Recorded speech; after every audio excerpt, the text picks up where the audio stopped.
अस्सलाम वालेकुम। दुल्हन बनी इफ्रा को अपने कमरे में देखकर अजलान के चेहरे पर नागवारी छा गई।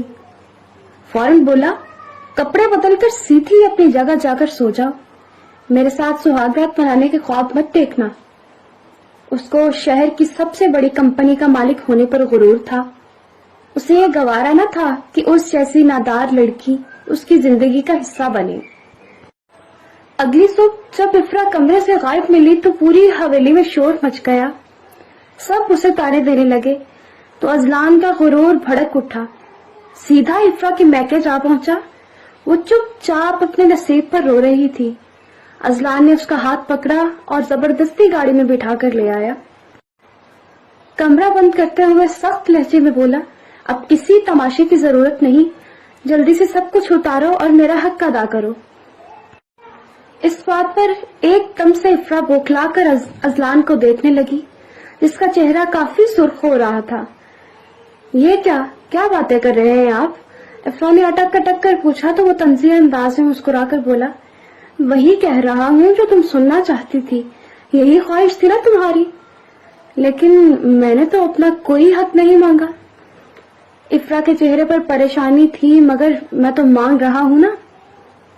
अजलान संजीदगी से बोलता हुआ कमरे के अंदर आ गया, वरना अब तक वो दहलीज पर खड़ा होकर बात कर रहा था। ये क्या कर रहे हैं आप? जैसे ही अजलान ने पीछे मुड़ के कमरे का दरवाजा बंद किया तो इफ्रा एकदम से डर गई। जल्दी करो, वक्त नहीं है मेरे पास। समझ आ रही है तुम्हें मेरी बात? अजलान शाह सपाट लहजे में बोला, लेकिन इफ्रा अपनी जगह से एक कदम भी आगे पीछे न हिली थी, ना ही उसने अजलान की बात पर अमल दरामद करने की कोशिश की थी। उसे खामोशी से अपनी जगह पर खड़ा देख अजलान आगे बढ़ा और आगे करके जैसे ही उसने इफ्रा का दुपट्टा खींचा तो वो खामोशी से खड़ी रही। इससे था कि शायद वो कोई मुजाहमत करे, मगर इफ्रा ने कुछ भी नहीं किया। इस पर वो एकदम से जैसे ही इफ्रा के करीब आया तो उसने अचानक ही उल्टे हाथ का थप्पड़ अजलान शाह के चेहरे पर जड़ दिया।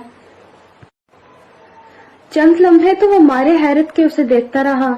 अजलान को यह समझ नहीं आ रहा था कि अभी चंद लम्हे पहले उसके साथ क्या हुआ है। जब उसे समझ आया कि इफ्रा ने उस पर हाथ उठाया है तो वो गुस्से से एकदम पागल हो गया। ये उसकी जिंदगी का सबसे पहला थप्पड़ था। कभी भी किसी ने अजलान के साथ ऊंचे लहजे में बात की थी, न ही उस पर हाथ उठाने की गुस्ताखी। फिर उसके सामने खड़ी वो 2 कौड़ी की लड़की कैसे उस पर हाथ उठा सकती है? ये सोचकर उसके हाथ कांपने लगे थे। उसने एक जोरदार मुक्का बनाकर दीवार में दे मारा। हालांकि वो मुक्का वो इफ्रा के चेहरे पर बरसाना चाहता था, लेकिन न जाने क्यों उस वक्त वो जब्त कर गया। दूसरी जानिब उसकी हालत भी कुछ ऐसी ही थी। जो कुछ हुआ था बिल्कुल ही अनजाने में हुआ था। उसे पता ही नहीं चला था कि कब लाशऊरी तौर पर उसका हाथ अजलान शाह के चेहरे पर निशान छोड़ गया था। I am sorry. जैसे ही इफ्रा को अपनी गलती का एहसास हुआ वो कांपते हुए बोली। अजलान शाह ने उसे घूर कर देखा और फिर उसके मजीद करीब आकर चबा चबा कर बोला, आई एम सॉरी? तुम मुझ पर हाथ उठाने के बाद माफी मांग रही हो? तुम्हारी जुर्रत कैसे हुई? तुमने मुझ पर हाथ उठाने की कोशिश भी की है। अजलान, मुझे नहीं पता चला, ये सब अचानक हुआ। अचानक हुआ? उसने सवालिया अंदाज में पूछा तो इफ्रा अपने हाथ पूरी तरह से मरोड़ने लगी। वो नहीं जानती थी कि आने वाले लम्हात में अजलान उसके साथ क्या करने वाला है, क्योंकि वो अपने सामने खड़े हुए शौहर का गुस्सा बड़ी अच्छी तरह से महसूस कर पा रही थी। I am sorry. दोबारा भी वो सिर्फ इतना ही बोल सकी। तुमने मुझ पर हाथ इसलिए उठाया ना कि मैं तुम्हारे करीब आया था। मगर इफ्रा ने उसकी बात का जवाब नहीं दिया, बस खामोशी से खड़ी सुनती रही।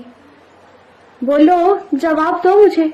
अगर तुम यूं ही खामोश खड़ी रही तो न जाने मैं क्या कर बैठूंगा। जवाब दो। ये कहते ही उसने अपनी बीवी का जबड़ा बुरी तरह से हाथ में नोच कर पूछा। इफ्रा को उसकी उंगलियां गोश्त में अंदर तक धंसती हुई महसूस हो रही थी। हाँ या ना? अजलान के दोबारा पूछने पर वो सिर्फ सर ही हिला सकी। اب میں تمہیں بتاؤں گا اس شوہر کی حالت کیسی ہوتی ہے جو اپنی بیوی سے اپنا حق لینے آئے اور وہ اس پر ہاتھ اٹھائے۔ یہ کہتے ہوئے اس نے افرا کو بیڈ پر دھکا دے دیا اور پھر اپنی شرٹ کے بٹن کھولنے لگا۔ اسی وقت کمرے کا دروازہ زور زور سے بجنے لگا۔ اذلان شاہ نے منع کر دیا کہ ابھی جاؤ بعد میں آنا، مگر دروازہ مسلسل بج رہا تھا۔ اذلان شاہ نے منع کر دیا کہ ابھی جاؤ بعد میں آنا، مگر دروازہ مسلسل بج رہا تھا۔ اس کے انکار کرنے پر بھی دروازہ بجانے والا وہاں سے نہیں گیا تو وہ غصے سے باہر آیا تو دیکھا سامنے اس کی پھوپھی کھڑی تھی اور کافی گھبرائی ہوئی تھی۔ اذلان بیٹے میری بات سنو ذرا۔ پھوپھی کی گھبرائی شکل دیکھ کر اذلان کا سارا غصہ جھاگ کے مالک بیٹھ گیا۔ وہ بھی پریشان ہو چکا تھا کہ آخر پھوپھی کو کیا ہوا ہے، وہ کیوں اتنی گھبرائی ہوئی لگ رہی ہے۔ کیا ہوا پھوپھی، سب کچھ ٹھیک تو ہے نا؟ آپ اتنی پریشان کیوں لگ رہی ہیں؟ اذلان بیٹے میرے ساتھ تمہیں شہر جانا ہوگا۔ شہر؟ وہ بھی اس وقت؟ کیوں، خیر تو ہے نا؟ اذلان کا ماتھا ایک دم سے ٹھنکا تھا کیونکہ پھوپھی کی گھبرائی شکل پھر شہر جانے کا تقاضا۔ بیٹے ابھی چلو میرے ساتھ، فی الحال میں تمہیں کسی بھی قسم کی تفصیل نہیں دے سکتی۔ یہ بول کر پھوپھی جان دوبارہ پھر سے بولی، میں اپنی چادر اور بیگ لے کر آ رہی ہوں، تم باہر گاڑی میں میرا انتظار کرو اور کسی کو بھی مت بتانا ہم لوگ کہاں جا رہے ہیں۔ یہ کہہ کر وہ واقعی میں اپنے کمرے کی جانب چلی گئی، جبکہ پیچھے اذلان کھڑا یہی سوچ رہا تھا کہ یکدم سے انہیں کیا ہو گیا ہے اور وہ کہاں جانے کی باتیں کر رہی ہیں۔ اذلان نے کون سا اپنی کوئی تیاری وغیرہ کرنی تھی، بس کمرے میں گیا اور چابی اٹھا کر باہر آ گیا، جبکہ کمرے میں بیٹھی افرا حیرت سے اسے اتنی افراتفری میں جاتے ہوئے دیکھ رہی تھی۔ اذلان کمرے سے باہر نکل گیا تو وہ اٹھ کر گیلری تک آئی کیونکہ وہ نہیں جانتی تھی اس کا شوہر کہاں جا رہا ہے۔ تھوڑا سا آگے ہو کے دیکھا تو گاڑی میں پھوپھی اور اذلان دونوں ہی بیٹھ کر کہیں جا رہے تھے۔ وہ یہ تو نہیں جان پائی کہ وہ کہاں جا رہے ہیں، لیکن اسے اتنا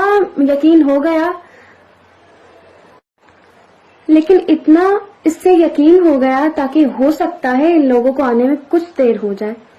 سو وہ ابھی وہیں پر کڑی تھی جب ملازمہ اس کے پاس آئی اور بولی، بی بی جی آپ کو کچھ چاہیے؟ افرا ایک دم سے چونک گئی، نہیں مجھے کچھ نہیں چاہیے۔ اچھا جی جو آپ کی مرضی، یہ بول کر ملازمہ وہاں پر جانے لگی تو اس نے پیچھے سے اسے بلایا اور بولی، یہ اذلان صاحب اور پھوپھی جان کہاں گئے ہیں؟ کچھ پتا ہے تمہیں؟ لیکن ملازمہ نے نفی میں سر ہلا کر کہا، نہیں جی ہم نوکر ہیں، ہم گھر کے مالکوں کی باتوں کا علم نہیں ہوتا۔ ویسے رخشندہ ایک بات پوچھوں تم سے؟ وہ جانے لگی تو افرا نہ چاہتے ہوئے اسے دوبارہ بلا بیٹھی۔ ویسے بھی وہ اس کی خاص ملازمہ تھی، پھوپھی جان نے خاص طور پر اسے افرا کے لیے رکھا تھا اور اسے پابند کیا تھا۔ رخشندہ کیا اذلان سب کے ساتھ ایسی سختی سے رہتے ہیں؟ اس بات پر رخشندہ نے حیرت سے اسے دیکھا۔ اسے ایک لمحے کے لیے تو سمجھ نہیں آیا تھا کہ سامنے کھڑی بی بی کیا بات کر رہی ہے۔ مطلب جی؟ افرا نے اپنے ہونٹوں پر زبان پھیری اور بولی، مطلب یہ کہ اذلان ہر وقت کیوں ہی غصے میں رہتے ہیں سب کے ساتھ؟ نہیں جی وہ کہاں غصے میں رہتے ہیں، کہتے ہیں حویلی والوں میں اگر کوئی سب سے کم غصے والا ہے تو وہ کوئی اور نہیں اذلان صاحب ہی ہے، بڑا نرم دل ہے ان کا، سب کا بہت خیال رکھتے ہیں۔ وہ بولتی جا رہی تھی جبکہ افرا کی آنکھیں حیرت سے پھیل رہی تھیں۔ جب سے وہ اس کے نکاح میں آئی تھی ایک مرتبہ بھی اس نے اذلان شاہ کو ویسا نہیں پایا تھا جیسا نوکرانی بتا رہی تھی۔ جن حالات میں اس کی شادی ہوئی تھی صرف وہی جانتی تھی یا پھر پھوپھی جان۔ وہ شہر کے رہنے والی تھی اور اس حویلی کے لوگوں سے انجان تھی۔ بس پھوپھی جان اچانک ہی اسے یہاں لے آئی اور سب گھر والوں کے سامنے یہ اعلان کروا دیا کہ وہ اذلان کی شادی اس لڑکی سے کروانا چاہتی ہیں۔ حویلی میں موجود سبھی کی آنکھیں کھلی کی کھلی رہ گئیں۔ کسی کو بھی یہ یقین نہیں تھا کہ اذلان کی شادی پہ پھوپھی کسی ایسی ہی راہ چلتی لڑکی سے کروا دیں گی۔ اپا یہ کیا بات کر رہی ہیں آپ؟ ہم نہ اس لڑکی کو جانتے ہیں نہ ہی اس کے حسب نسب کو، کیسے اپنی اذلان کی دلہن بنا دیں اسے؟ اذلان کی ماں نے سختی سے کہا، मगर फुप्पी के सर पर जूं तक नहीं रेंगी थी। उनकी शादी नहीं हुई थी, ऊपर से माँ भी जिंदा नहीं थी उनकी। तभी पूरी हवेली पर एक तरह से मुकम्मल उन्हीं का राज था। भाई भाभियां सभी उनसे बहुत डरते थे। वो जो एक बात कह देती, पूरे घर वालों की यही कोशिश होती थी कि उनकी कही बात टस से मस ना हुआ जाए।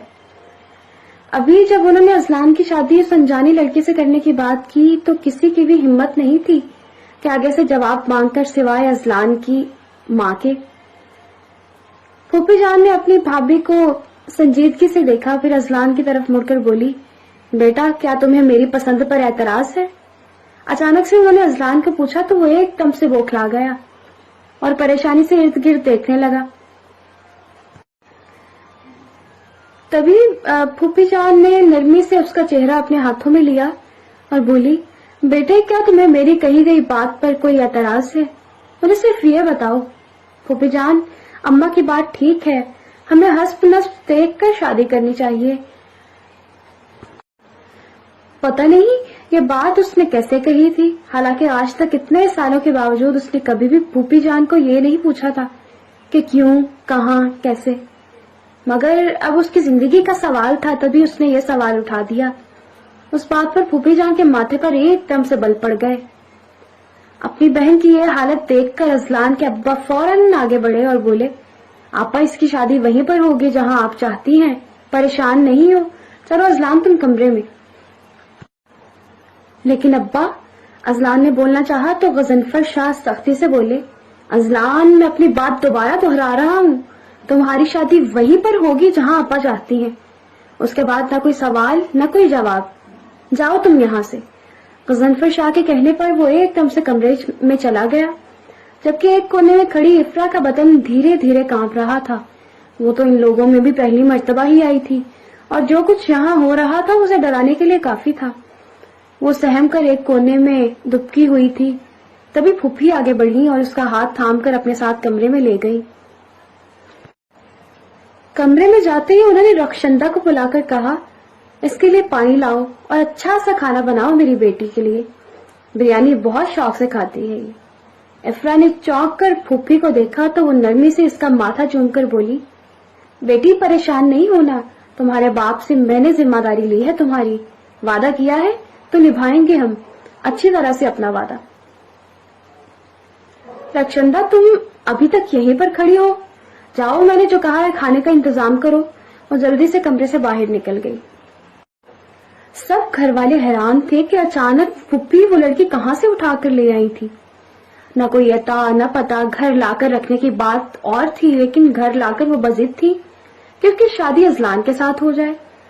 घर में सबने पूछ लिया था कि वो लड़की कौन है, लेकिन सिवाय इस बात के उन्होंने कुछ भी नहीं बताया था कि उन्होंने उस लड़की की जिम्मेदारी ली है। उसका बाप बीमार है और वो उसकी शादी नहीं करवा सकता, तो वो ये इफ्रा की जिम्मेदारी लेकर उसे अपने साथ हवेली ले आए हैं। जब हवेली के वकीलों ने ये पूछा कि उसका बाप कौन है और आपा आप कैसे जानती हैं उसके बाप को, कोई तो वजह होगी ना, आप इन तक पहुंची, तो उन्होंने साफ इनकार कर दिया और कहा, मैं हर बात बताने की पाबंद नहीं हूँ, तुम लोगों को मैंने कह दिया है अजलान की शादी इफ्रा के साथ होगी तो मतलब होगी।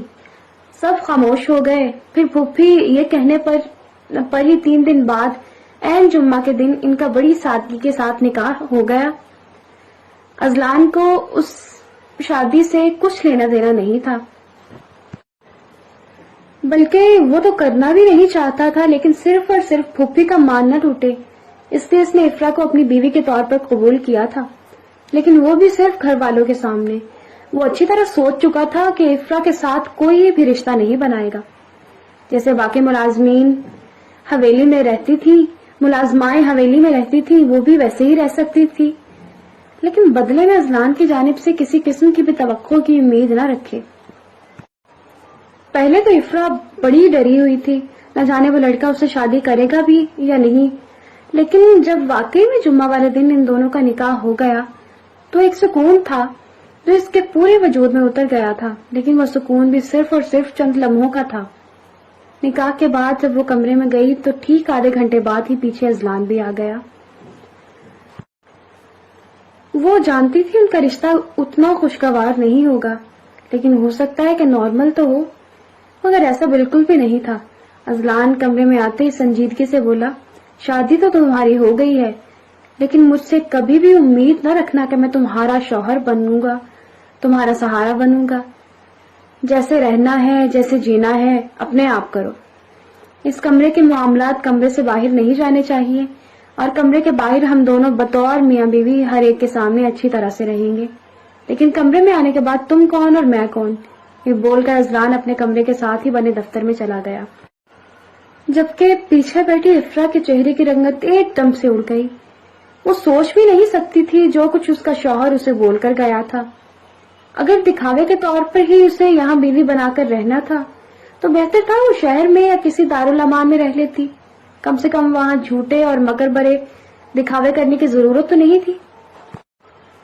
پوری رات اذلان نے اپنی اسٹڈی میں گزاری تھی۔ اگلے دن جب وہ کمرے میں آیا تو دیکھا افرا وہاں موجود ہی نہیں تھی۔ اسے لگا ہو سکتا ہے واش روم میں ہو، لیکن وہ وہاں پر بھی نہیں تھی۔ کافی دیر تو وہ کمرے میں بیٹھا اس کا انتظار کرنے لگا کہ شاید پھوپھی کی طرف نہ گئی ہو، لیکن آدھے گھنٹے بعد بھی جب وہ لوٹ کر نہیں آئی تو خود پھوپھی کے کمرے میں چلا آیا۔ وہ بیٹھی اپنا کوئی ناول پڑھ رہی تھی۔ ارے بیٹا اٹھ گئے تم اتنی جلدی؟ افرا کیسی ہے، کہاں ہے وہ؟ مل کر ہی نہیں آئی مجھے۔ پھوپھی کے پوچھنے پر وہ ایک دم سے پریشان ہو کر سوچنے لگا کہ وہ لڑکی گئی کہاں۔ پھر اس نے پھوپھی کو بتایا کہ وہ کمرے میں موجود نہیں ہے تو مسکرا کر بولی، ارے بیٹا یہیں کہیں ہوگی، رخشندہ کو کہو وہ ڈھونڈ لائے گی اسے، ہو سکتا ہے کوئی مہمان آیا ہو اور تمہاری ماں اسے مہمان سے ملوانے کے لیے لے گئی ہو۔ اس بات پر وہ کافی پرسکون ہو گیا، لیکن پوری حویلی میں ڈھونڈنے کے باوجود بھی کسی کو بھی افرا کی موجودگی نہیں ملی۔ 3-4 گھنٹوں تک سب کی حالت کافی خراب تھی۔ ہر کوئی پریشان تھا کہ وہ لڑکی اچانک چلی کہاں گئی، اور اگر گئی ہے تو کہیں ان کے گھر سے کچھ لے کر تو نہیں گئی۔ ہر کوئی پھوپھی پر باتیں کر رہا تھا، جبکہ وہ ایک جانب پریشانی سے بیٹھی اپنا ہاتھ مسلسل مروڑ رہی تھی۔ کبھی بھی کسی نے پھوپھی کو اتنا پریشان نہیں دیکھا تھا جتنی پریشان وہ آج لگ رہی تھی۔ انہوں نے اچانک سے فون اٹھایا اور ایک نمبر ملا کے فون اٹھائے جانے کا انتظار کرنے لگی۔ انہوں نے اچانک سے فون اٹھایا اور ایک نمبر پر ملا کے فون اٹھائے جانے کا انتظار کرنے لگی۔ چند گھنٹیوں کے جانے کے بعد ہی فون اٹھا لیا گیا۔ ابھی پھوپھی نے کچھ پوچھا بھی نہیں تھا جب آگے سے کچھ بولا گیا اور وہ حیرت سے اس کی بات سننے لگی۔ اچھا ٹھیک ہے، ہم ابھی آ رہے ہیں، یہ بول کر انہوں نے فون رکھ دیا اور اذلان کو اشارہ کیا کہ چلو میرے ساتھ آؤ۔ گھر والوں نے پوچھا تو انہوں نے نرمی سے کہا مل گئی ہے افرا، ہم ابھی آ رہے ہیں اسے لے کے، یہ بول کر وہ دونوں ہی گھر سے باہر نکل گئے۔ اذلان کی پیشانی بار بار ماتھے سے پسینے سے شرابور ہو رہی تھی۔ وہ اس بات سے خوف زدہ تھا کہ کہیں افرا ان سب کو حقیقت نہ بتا دے اور وہ انہیں چھوڑ کر گئی کیوں تھی۔ یہ بات بھی اسے اندر ہی اندر پریشان کر رہی تھی۔ وہ تو یہ بھی نہیں جانتا تھا کہ پھوپھی اسے لے کر کہاں جا رہی ہے۔ خیر 1 گھنٹے کی ڈرائیو کے بعد وہ لوگ شہر پہنچ گئے۔ شہر پہنچتے ہی وہ ایک بڑے تنگ سے علاقے میں داخل ہوئے جہاں گلیاں چھوٹی چھوٹی تھیں اور گھروں کی حالت کافی خراب اور خستہ تھی۔ یوں لگتا تھا کہ ایک تیز ہوا چلتی تو وہاں موجود سارے گھر ٹوٹ کر گر جائیں گے۔ نالیاں کھلی ہوئی تھیں، بچے کپڑوں کے بغیر گلیوں میں بھاگ پھر رہے تھے۔ اذلان زندگی میں پہلی مرتبہ ایسی گندی جگہ پر آیا تھا۔ خیر کچھ ہی دیر بعد وہ ایک گھر کے سامنے رکے جو قدرے پچھلے گھروں سے بہتر تھا، لیکن تھا بہت چھوٹا۔ وہ گھر کے اندر داخل ہوئے تو دیکھا سامنے ہی چھوٹا سا لاؤنج تھا جہاں افرا اور ایک آدمی بیٹھے ہوئے تھے۔ یہ دیکھ کر اذلان کے ماتھے پر ایک دم سے بل پڑ گئے۔ اس کا بس نہیں چل رہا تھا کہ آگے جا کے کوئی افرا کے بالوں سے پکڑ کر باہر نکالے اور پوچھے کیوں مجھے ذلیل کرنے کا ٹھیکہ لے رکھا ہے تم نے؟ کیوں گئی تھی چھپ کر جبکہ تم میرے نکاح پہ ہو؟ لیکن وہ خاموشی سے کھڑا انتظار کرنے لگا۔ तभी फूफी आगे गई और बोली, क्या बात है बेटी, क्यों आ गई हो यहाँ पर? तुमने किसी को बताया भी नहीं, जानती हो ना हम कितने परेशान हो रहे होंगे पीछे से। लेकिन उनकी बात का जवाब देने के बजाय इफ्रा एकदम से रोने लगी। क्या हुआ है, मुझे बताओ, क्या अजलान ने तुम्हें कुछ कहा है? लेकिन कुछ बताने के बजाय वो मुसलसल रोती जा रही थी। इफ्रा बेटी इधर आओ। फूफी ने नरमी से उसे अपने पास बिठाया। तभी वो आदमी बोला, मारिया, अगर तुम मेरी बच्ची का ख्याल नहीं रख सकती थी तो लेकर क्यों गई थी अपने साथ? पहले भी तो पूरी उम्र मैंने संभाल लिया था ना उसे। इस बात पर फूफी ने खामोश निगाहों से उस आदमी को देखा। आज तक उनके घर में कभी भी किसी ने फूफी जान का बाकायदा नाम नहीं लिया था। हर कोई उन्हें आपा या बड़ी बीबी कहकर ही मुखातिब करता था। घर के जो बच्चे थे वो उन्हें फूफी बुलाते थे। अजलान को ये इस आदमी का यूं अपनी फूफी का नाम लेना बड़ा ही नागवार गुजरा था। वो सब्र करके खड़ा रहा। इफ्रा, तो मैं तुम्हें जो भी मसला था तुम मुझे बताती, मेरे पास आती तो सही। एक दफा तुम्हें लेकर गई थी वहां पर, फिर तुम बगैर बताए यहाँ पर अकेली कैसे आ गई? फूफी ने जरा संजीदगी से पूछा तो वो रोते रोते बोली, मैं आपके लिए मजीद मुश्किलात नहीं पैदा करना चाहती थी। तो बेटी, मैंने कब कहा कि तुम्हारा वहां आना मेरे लिए मुश्किलात पैदा कर रहा है? बल्कि तुम नहीं जानते कि रात से मैं कितना खुश थी। फूफी ने नरमी से इसका माथा चूमते हुए कहा। अजलान एक तरफ खड़ा बड़ी नागवारी से यह पूरा मंजर देख रहा था। पता नहीं क्या खूबी थी उस लड़की में जो फूफी उस पर मरी जा रही थी। वो खड़ा मुसलसल यही बात सोच रहा था। उसका बस नहीं चल रहा था कि वहीं पर खड़े खड़े इफ्रा को तलाक देके चला जाए, लेकिन मजबूरी थी, उसको खड़ा रहा। मुझे बताओ क्या हुआ है? तभी इफ्रा रोते हुए बोली, उन्होंने साफ अल्फाज में मुझे कह दिया है कि मुझे कबूल नहीं करेंगे। अजलान को बिल्कुल भी उम्मीद नहीं थी कि वो लड़की इतनी साफ गोई से भी यह बात कर सकती है। वो हैरत से आंखें फाड़े यहाँ इफ्रा को देखने लगा। फूफी ने चौंक कर अजलान को देखा, फिर संजीदगी से बोली, बेटे क्या ये ठीक कह रही है? जबकि अजलान के पास तो बोलने के लिए कुछ बचा ही नहीं था। कैसे वो उन्हें यकीन दिलाता कि वो लड़की ठीक नहीं कह रही, हालांकि वाकई मेरा फलां ने हालांकि वाकई में अजलान ने उसे यही कुछ कहा था। तो फिर जानबूझकर अजलान ने बात बनानी चाहिए तो वो दोबारा फिर से बोली, बेटे मुझे सिर्फ इतना बताओ, क्या इफ्रा ठीक कह रही है? तुमने उससे कहा है तुम उसे कबूल नहीं करोगे? जबकि इफ्रा मुसलसल रो रही थी और ये बात अजलान के असाबों पर बुरी तरह से सवार हो रही थी। इतनी बेइज्जती इसने अपनी पूरी जिंदगी में कभी महसूस नहीं की थी जितनी वो लड़की उसे एक लम्हे पर महसूस करा गई थी। वो खामोश खड़ा रहा। फूफी ने तीसरी मर्तबा पूछा तो वो जल्दी से बोला, मैं आपको पहले ही बता चुका था कि यह हमारे मयार की नहीं है। हमें हस्ब नस्ब देख कर शादी करनी चाहिए थी, लेकिन आपने मेरी बात नहीं मानी। फिर गुस्से में तो इंसान यही बातें करता है। अजलान को समझ आ गया था कि झूठ बोलने का चारा नहीं है, तो उसने भी साफ गोई से काम लेना चाहा। चलो ठीक है जमशेद, हम लोग चलते हैं। अब तुम्हें इफ्रा की जानिब से किसी किस्म की भी शिकायत नहीं मिलेगी। अरसलान की बात का जवाब देने के बजाय फूफी ने उस आदमी को देखते हुए संजीदगी से कहा तो वो तंजिया अंदाज में बोला, कैसे यकीन कर लूं? मेरी बेटी शादी के अगले दिन ही रोते हुए मेरे पास पहुंची है। मैं नहीं जाने दूंगा इसे। लेकिन वो खुद भी बजिद थी कि एक मर्तबा जाने दो, एक मौका और दे दो। वो बच्चे हैं, नासमझ हैं, उन्हें हालात का नहीं पता। जब पता चल जाएगा तो फिर इतनी बहस नहीं करेंगे। तो क्या तुम इन्हें बता दोगी? आदमी ने तमस्खर से पूछा तो फूफी खड़ी होकर बोली, चलो इफ्रा उठो, घर चलो अपने। शादी के बाद बेटियां अपने घरों में ही अच्छी लगती हैं। मिलने के लिए आना है तो आओ, यूं रोते धोते आने की कोई वजह नहीं है। चलो उठो, घर चले। फिर इफ्रा ने मुड़कर अपने बाप को देखा तो उन्होंने भी जाने का इशारा कर दिया और खामोशी से वो जैसे आए थे उसी तरह घर से बाहर निकल गए। पूरे रास्ते में खामोशी ही रही, लेकिन जब वो हवेली के बाहर पहुंचे तो फूफी नरमी से बोली, किसी को भी कुछ बताने की जरूरत नहीं है। यही कहेंगे कि इफ्रा के बाप की तबीयत काफी बिगड़ गई थी, तो वह किसी को बताए बगैर अकेले ही अपने बाप की इयादत के लिए चली गई थी। ना इफ्रा ने इनकी बात का कोई जवाब दिया, न ही अजलान ने। वो तो अंदर ही अंदर काफी पेचोताप खा रहा था कि कब मुझे इस लड़के के साथ थोड़ा अकेला वक्त मिले तो वो अपने बदले ले सके। खैर, घर पहुंचे तो सभी हवेली वाले परेशान थे। उन्होंने पूछा कि इफ्रा कहाँ पर गई थी, तो जवाब फूफी ने दिया था कि उसके वालिद की तबीयत काफी खराब हो गई थी। परेशान होकर खुद ही निकल पड़ी, जिस पर गजनफर शाह भी काफी गुस्से में आ गए थे। लड़की, अब तुम्हारी शादी हो गई है इस घर में, तुम्हें चाहिए कि हमें एतमाद में लेकर करो जो भी करना चाहती हो। जहाँ कहोगी हमारे मुलाजिम या फिर हम खुद तुम्हें अपने साथ लेकर जाने के लिए तैयार हैं। आइंदा यह हरकत बिल्कुल भी ना हो।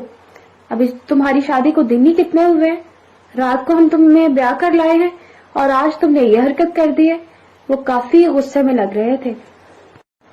फूफी ने इनकी बात ना काटी, ना ही उन्हें बोलने से रोका। खैर, सबके बोलने के बाद वो लोग कमरे में आ गए। तभी आकर अजलान शाह ने दोबारा फिर से उस पर सख्ती करना शुरू कर दी। ये मसला था ना तुम्हारा कि मैं तुम्हें कबूल नहीं कर पा रहा। ठीक है, तुम्हारा ये दुख भी खत्म कर देता हूँ। इसके बाद वही हुआ। आधे घंटे बाद ही फूफी दोबारा उनके दरवाजे पर आ गई और उसे लेकर शहर चली आई। उन्हें पता चला था कि जुनैद की तबीयत काफी बिगड़ गई है। पहले भी तबीयत तो जुनैद की खराब थी।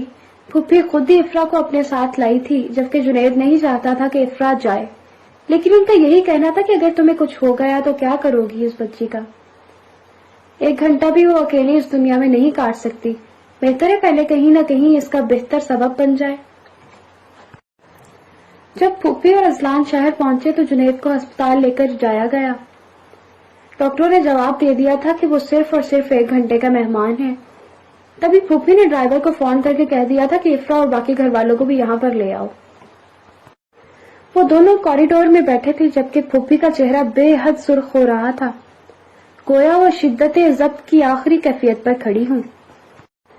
फूफी जान, कौन है ये इंसान जिसके पीछे आप इतनी ख्वार हो रही हैं? हमने तो कभी भी नहीं देखा आपको किसी मर्द के साथ यूं बात करते हुए, बल्कि हवेली से भी बहुत ही कम निकलती थी आप। वो अजलान जिसने आज तक अपनी फूफी से कभी भी कोई सवाल और जवाब नहीं किया था, आज वो भी उनकी उतनी बुरी हालत देखकर सवाल कर बैठा था। फूफी ने सुर्ख निगाहों से उसे देखा और फिर बोली, बताना तो मैं भी चाहती हूँ बेटे, लेकिन डर है कि कहीं अपने पैरों पर खुद ही कुल्हाड़ी ना मार लूं। क्या मतलब है आपका? आप मुझे सिर्फ ये बताएं कि वो शख्स कौन है। मेरा शौहर। अजलान को बिल्कुल भी उम्मीद नहीं थी कि फूफी यह जवाब देंगी। तकरीबन वो 24-25 साल का था जब तब से यही सुनता आ रहा था कि उसकी फूफी की शादी नहीं हुई, क्योंकि हमेशा वही शादी से इनकार करती आई थी। लेकिन अब जब वो ये बात कर रही थी तो अजलान के लिए ये बात वाकई हैरानकुन थी। आपके शौहर?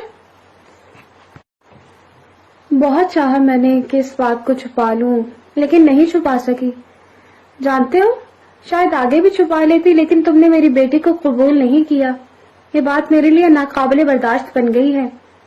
मैं अपनी तौहीन बर्दाश्त कर लूंगी, लेकिन अपनी बेटी की इज्जत में कमी नहीं आने दूंगी। अगर तुम उसे मेरी हकीकत जानने के बाद भी कबूल नहीं करोगे तो बेहतर है मेरे सामने ही तलाक दे देना, ताकि मैं कहीं ऐसी जगह उसकी शादी कर दूं जहां कोई उसे कबूल कर सके। और मुझे लगता है जो तुम चाहते थे कि एक हस्ब नस्ब वाली लड़की तुम्हारी बीवी बने, तो गालिबन मेरी बेटी ही है, हस्ब और नस्ब की है। फूफी का लहजा भी काफी सख्त था और बोल भी वो बहुत जज्बाती होकर रही थी। अजलान को तो समझ ही नहीं आ रहा था वो उनकी बात का क्या जवाब दे। फूफी, हाँ, अब हकीकत का पता चल ही गया है तो अच्छी तरह से सुनो। जुनैद बेहद आम घराने का लड़का था। मैं जानती थी मेरे घर वाले उससे कबूल नहीं करेंगे, लेकिन मोहब्बत की पट्टी मेरी आंखों पर बंधी थी। जब यहाँ शहर रुककर मैं हॉस्टल में रह रही थी ताकि अपनी तालीम मुकम्मल कर सकूं, तभी मैंने और जुनैद ने छुपकर शादी कर ली। मैंने ये बात किसी को भी नहीं बताई थी। मैं बहुत कम गांव आती थी, तो पढ़ाई का बहाना करके वहीं रही। मैं हामला हो गई तो साल भर गांव नहीं गई। जब गई तो अपनी बच्ची को यहीं छोड़ गई। जुनेद के लिए लड़ने गई थी गांव, मगर वहां उन्होंने मेरी शादी किसी और से तय कर रखी थी। मैंने इनकार कर दिया, लेकिन इस इनकार पर दोनों गांव ही एक दूसरे के दुश्मन हो सकते थे और खून खराबा हो सकता था। मैं काफी परेशान थी, अब क्या किया जाए। अम्मा भी मुझे यही समझा रही थी कि हाँ कर दो, तो मैंने उन्हें पूरी हकीकत बता दी, जिस पर वो बहुत खफा हुई। फिर उन्होंने मुझे भाग जाने का बोला, लेकिन मैं जानती थी कि अगर मैं वहां से भाग गई तो इतना खून खराबा होगा कि हमारी हवेली का कोई शख्स भी नहीं बचेगा, क्योंकि जहां से रिश्ता आया था वो लोग बहुत गैरत वाले थे। मैंने बहुत सोच समझकर खुद को कुर्बान करने का सोचा और ये बात जोड़कर इनकार कर दिया कि मैं शादी के काबिल ही नहीं हूँ। मेरे घर वालों की गर्दनें तो नीचे हुई थी, लेकिन कटी नहीं थी। इससे शादी वाला मामला ही खत्म हो गया।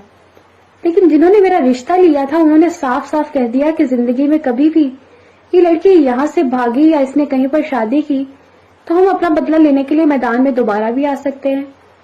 बस मैंने सोचा था कि उन्हें इनकार करके मैं दोबारा शहर चली जाऊंगी, लेकिन फिर नहीं जा सकी और जुनेद ने अकेले ही मेरी बेटी को पाला था। अब जब वो बीमार हुआ तो मैं अपनी बेटी को लेकर यहाँ आ गई और सोचा तुमसे शादी करा दूंगी। मैं तो अपनी जिंदगी का सुख नहीं पा सकी, कम से कम अपनी बेटी को ही अपनी आंखों के सामने देख लूंगी। लेकिन बाकी जो खुदा की मर्जी, अभी अगर तुम चाहो तो तलाक दे सकती हो मेरी बेटी को। फूफो ये बात कर रही थी, तभी बाकी घर वाले भी वहां पर पहुंच गए। उन्होंने पूछा कि क्या बात है। इसी वक्त डॉक्टर कमरे से बाहर निकला और बोला कि मरीज की हालत बहुत खराब है। सभी उसके इर्द गिर्द जमा हो गए। इफ्रा भी रो रो कर हलकान हो रही थी। कुछ ही देर में जुनेद की जान निकल गई तो अजलान ने सारी जिम्मेदारी खुद पर ले ली। तमाम मामलात को खत्म होने के बाद फूफी ने हकीकत बताने का सोचा तो अजलान ने उन्हें मना कर दिया कि जो चल रहा है चलने दो, और मैं आपसे वादा करता हूँ कि मैं आपकी बेटी को न सिर्फ कबूल करूंगा बल्कि उसे हर वो खुशी देने की कोशिश करूंगा जो उसका हक है। फूफी ने नरमी से उसका माथा चूमा और तभी इफ्रा भी कमरे में आ गई। मुझे नहीं रहना इसके साथ, मुझे तलाक चाहिए, वो संजीदगी से बोली तो अजलान ने उसके कलाई थामी और नरमी से बोला, तुम्हारी माँ मेरी जान निकाल देगी और अपनी जान मुझे बहुत अजीज है। इस पर वो हैरत से मुस्कुरा दी तो फूफी ने दोनों का माथा चूमा और बोली, खुश रहो बच्चों, तुम दोनों ने ही मेरी गलतियों का भुगतान भुगतना है, मुझे माफ कर देना। जिस पर दोनों ही उनके गले से लगकर रोने लगे, लेकिन उन्हें इस बात का यकीन था कि आगे आने वाली जिंदगी में इनके आंसू खुशियों में बदलने वाले हैं।